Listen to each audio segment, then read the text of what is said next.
Okay. In this lecture, we're going to give an example of regulatory capture and the Hayekian knowledge problem, especially related to bond ratings. And this analysis can help explain the housing boom and bust of 2007, 2008, in that the mortgage-backed bonds were not rated correctly because of regulatory capture, because the bond rating agencies have captured the SEC, and that's due to asymmetrical information. So the knowledge problem in this case is related to asymmetrical information and regulatory capture. And this story about the bond rating agencies in the 1930s is captured well in this book. It's a case study here about the role of experts in the public in economic policy, and they describe this scenario I'm about to explain to you. The lectures are only can be 9 minutes long, or 10 minutes long, so I can upload them. So we'll see how we do. We might have to do 2 parts.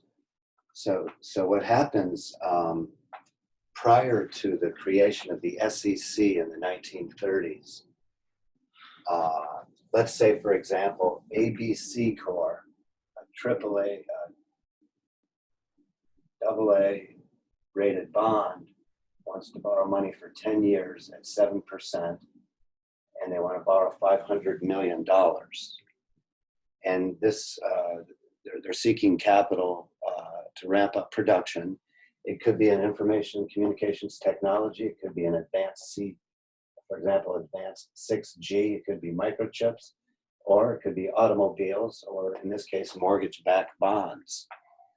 So they're trying to raise $500 million. So they're the borrower.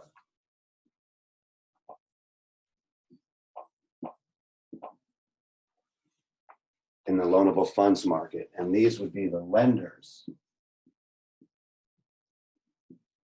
in the loanable funds market. Not very many people, I don't have $500 million. Very few people do. Some institutional investors have that type of money in their pension funds.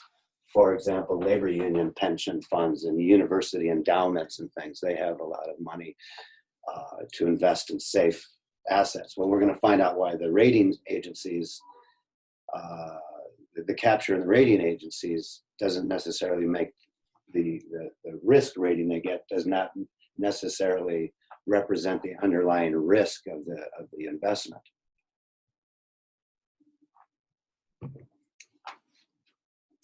So here you have the borrower and the lenders.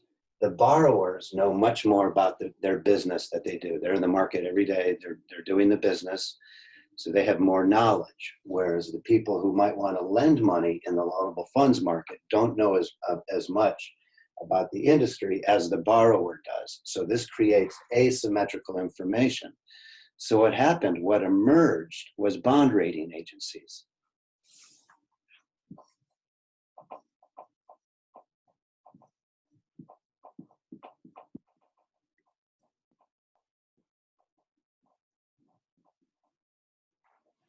Bond rating agencies emerged as a service industry to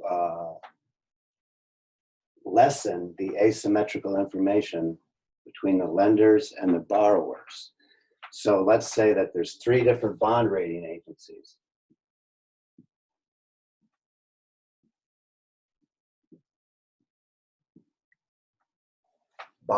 Three different bond rating agencies providing a service, and this is prior to the creation of the SEC.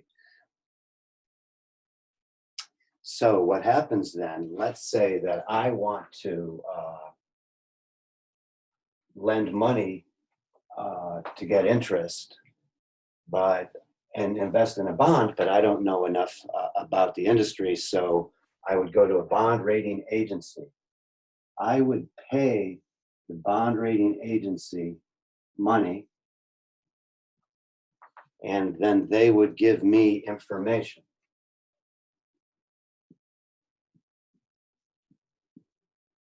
They would give me information, and they would get the information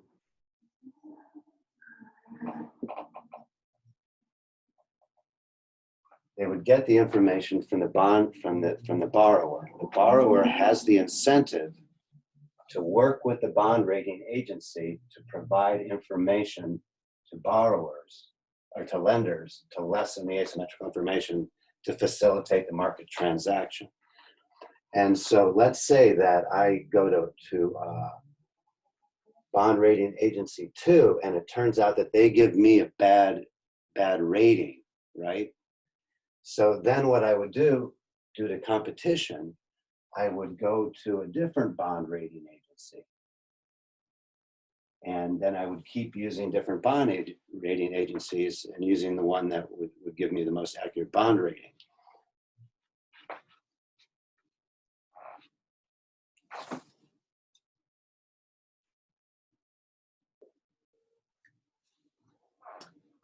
So that's the way it worked prior to the easy money of the 1920s. Then you have tapering off of the easy money in 28, and then you have the financial crash of 1929. So, and that's what led to the Great Depression, was the crash of 1929. And again, this monetary explanation for the business cycle, you can find Hayek won the Nobel Prize for his monetary explanation of the business cycle. And you can learn about that from our Hardfire TV show, A Simple Explanation for the Business Cycle. So anyway, the cause of the crash, 1929, and then the hardship that caused was misdiagnosed. And it was blamed on speculators.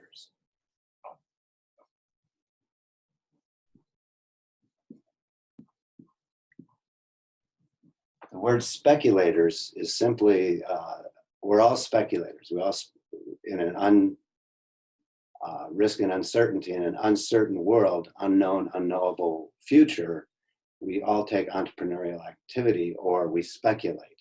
But the left uses the term speculator as an excuse to intervene because we're worried about speculators. So the great crash of 1929 was blamed on speculators. Why don't we stop there and pick up again in a second part.